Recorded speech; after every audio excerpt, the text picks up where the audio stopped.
जब पढ़ते पढ़ते रातें छोटी लगने लगे, जब पढ़ते पढ़ते रातें छोटी लगने लगे, तो समझ लेना उस दिन जीत का जुनून सर पे सवार, समझ लेना जीत का जुनून उस दिन सर पे सवार हो गया है। दोस्तों इसी के साथ आप सभी का स्वागत है डीवीजी एकेडमी में, और आज की हमारी क्लास है नंबर सिस्टम की, और नंबर सिस्टम में हम देखने वाले यूनिट डिजिट।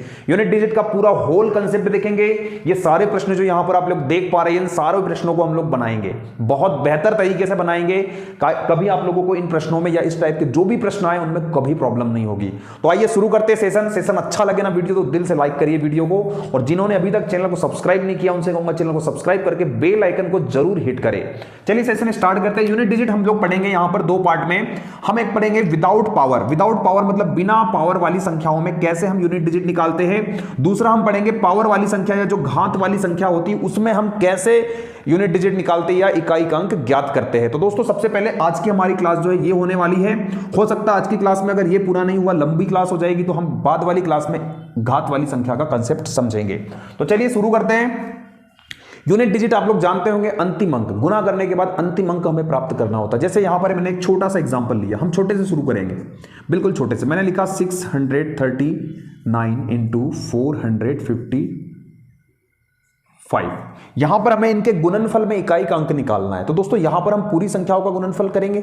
नहीं करेंगे, हमें गुणनफल से कोई मतलब नहीं, हमें यूनिट डिजिट ढूंढना है। तो हम क्या करेंगे, हमें इन दोनों डिजिटों से कोई मतलब नहीं, हमें खाली इकाई का अंक देखना है क्या है और इन्हीं का आपस में गुना करना है। तो 9 5 45, 45 में इकाई का अंक क्या आएगा 5, तो हमारा उत्तर बनेगा 5। एक और सवाल लेते हैं, एक और सवाल ऐसा ही लेते हैं। 5 इंटू 63, 4 इंटू 55, 3 इंटू 39 और 2 इंटू 27। इस तरह से एक सवाल ले लिया हमने। थोड़ा दिखाई नहीं दे रहा है, इसको मिटा देता हूं मैं। चलो यहां तक तो दिख रहा है, दिख रहा है। अब यहां पर हम क्या करेंगे, इनके गुणनफल में इकाई का अंक लेना है। तो हम लेंगे 9 5 जा 45, 45 का हम केवल 5 लेंगे, 4 से हमें कोई मतलब नहीं, और 4 का 5 का करेंगे हम इसमें 5 3 जा 15। तो हमारा उत्तर क्या बनेगा 5। इसका इकाई का अंक क्या आएगा 5। तो हमें केवल इकाई के अंक को उठाना है। देख पा रहे हैं इनके गुणनफल में हमें इकाई का अंक ढूंढना है। दोस्तों तो हम यहां पर क्या करेंगे, सबसे पहले हमें एक चीज देखना है, एक चीज याद रखना है आपको। इतनी जल्दी आंसर ला लेंगे आप, बहुत जल्दी। आपको एक चीज याद रखना है, जब अगर हमारे पास इस सीरीज में, हमें तो केवल इकाई के अंक से मतलब है, हमें यूनिट डिजिट से मतलब है, बाकी पूरे नंबर से हमें कोई मतलब नहीं होगा। हम यहां पर क्या करेंगे, हम यहां पर एक चीज कर सकते हैं कि हम यहां पर एक देखेंगे सम संख्या है क्या इकाई में, और अगर सम संख्या के साथ में इकाई में अगर किसी में 5 आ रहा है, तो जब कोई सम संख्या हो और उसका गुना हम 5 के साथ कराते हैं तो हमेशा हमें 0 प्राप्त होगा। क्या प्राप्त होगा? 0 प्राप्त होगा। यह बात आप याद रखेंगे, बड़े क्वेश्चनों में काम आएगी। अब तो यहां पर हमें यह देखना है कि यहां पर 5 है और यहां पर 6 है, इन दोनों का मल्टीप्लाई जब हम करेंगे तो 5 6 के 30, तो इकाई का अंक क्या आएगा 0 आएगा। अब 0 इकाई का अंक आएगा, तो जितने भी इकाई के अंक है इनमें अगर हम 0 का मल्टीप्लाई करेंगे, नंबर ऑफ 0 में, मतलब 0 में अगर कोई भी नंबर का मल्टीप्लाई करते हैं तो 0 ही प्राप्त होता है। तो हमारे इकाई का अंक क्या बनेगा 0 बनेगा।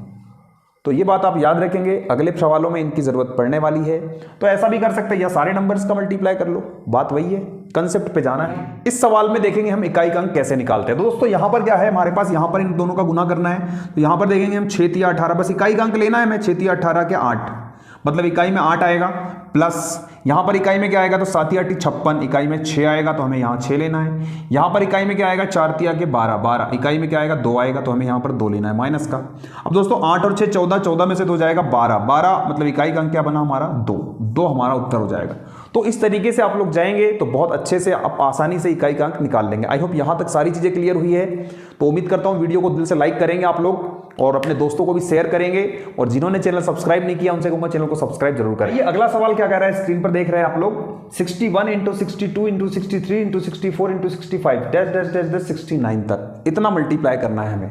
तो दोस्तों जब ऐसा सवाल हमारे पास आए ना, तो मैंने अभी अभी आप लोगों को पिछले क्वेश्चन में बताया कि हमें इसमें देखना है कि इसमें कोई 5 आ रहा है क्या, तो बिल्कुल 5 आ रहा है इकाई में।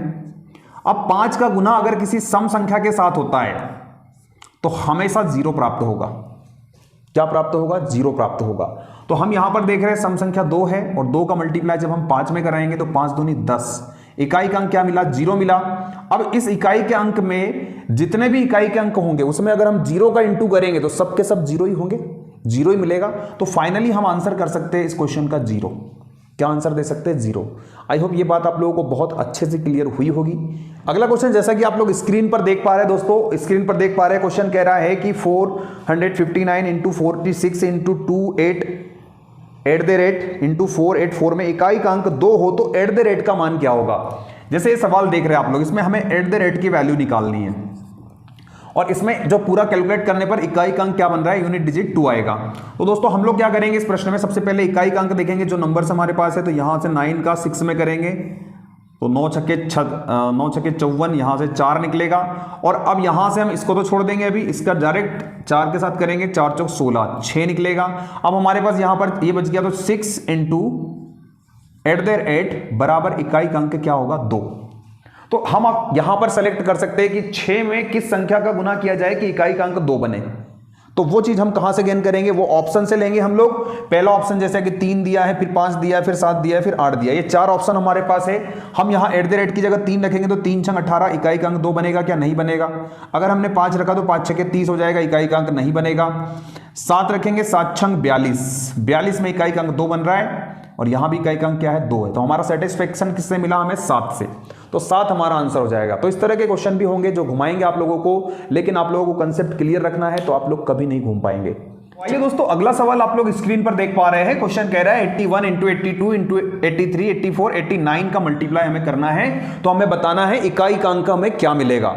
तो हम यहां पर दोस्तों हमने अभी एक क्वेश्चन में डिस्कस किया था कि जब कोई 5 का गुना हम किसी सम संख्या के साथ करते हैं तो हमेशा 0 मिलता है। तो यहां पर 85 भी आएगा, डेफिनेटली 85 आएगा। और यहां सम संख्या तो बहुत आ रही है, तो सम संख्या का गुना हम अगर 5 में करेंगे तो 5 दूनी 10, इकाई का अंक 0 बनेगा। तो हमारे यहां पर जितने भी इकाई के अंक में हम 0 का गुना करेंगे सब 0 होता चला जाएगा। तो हमारा आंसर बी हो जाएगा, कोई ज्यादा टेंशन लेने की जरूरत नहीं है इसमें। अगला क्वेश्चन दोस्तों स्क्रीन पर देख पा रहे हैं आप लोग। क्वेश्चन कह रहा है प्रथम 111 पूर्ण संख्याओं के योग का इकाई अंक क्या होगा। 111 पूर्ण संख्याएं लेना है। तो मैं आपको एक चीज बता दूं, हमें पूर्ण संख्या और प्राकृत संख्या में डिफरेंस पता है। प्राकृत संख्या जो शुरू होती है 1 से शुरू होती है, 1 2 3 इस तरह से अनंत तक जाती है, जबकि पूर्ण संख्या 0 से स्टार्ट होती है, 0 1 2 3 इस तरह से इनफाइनाइट तक जाती है। तो ये प्राकृत संख्या और पूर्ण संख्या के बीच का डिफरेंस है। तो हमें 111 की बात कर रहे हैं। 111 पूर्ण संख्याओं के योगफल जब हम करेंगे तो इकाई का अंक हमें क्या मिलेगा, योगफल लेना है हमें। मतलब हमें 0 से लेके 0 1 2 3 इस तरह से हमें कहां तक जाएंगे, हम 110 तक जाएंगे। भाई 111 पूर्ण वर्ग संख्या है, नंबर ऑफ संख्या 111 है, लेकिन हम 0 से स्टार्ट करेंगे तो 110 तक जाएंगे ना, तभी तो 111 होगी। 111 तो होगा नहीं। अब इनका हमें योगफल लेना है। तो हम योगफल कैसे निकालेंगे, तो हम यहां पर याद रखना है आप लोगों को, लगातार प्राकृत संख्या या लगातार पूर्ण संख्याओं का योगफल कैसे निकालते हैं। तो जो लास्ट वाला नंबर है 110, इसमें 1 जोड़ दीजिए 111 हो जाएगा और इसको 2 से डिवाइड कर दीजिए। तो यहां से हमारे पास योगफल मिल जाएगा। अब जब ये योगफल मिल जाएगा तो ये 2 से कटेगा कितनी बार, 55 बार। और 55 मतलब इसका गुना इसके साथ कराएंगे तो 5 एकम 5, डेफिनेटली इकाई का अंक हमें 5 मिलेगा। ऑप्शन नंबर देखकर आप लगा सकते हैं। ऑप्शन नंबर जो है ए नंबर का हमारा करेक्ट आंसर हो जाएगा। उम्मीद करता हूं ये सवाल भी बहुत अच्छे से क्लियर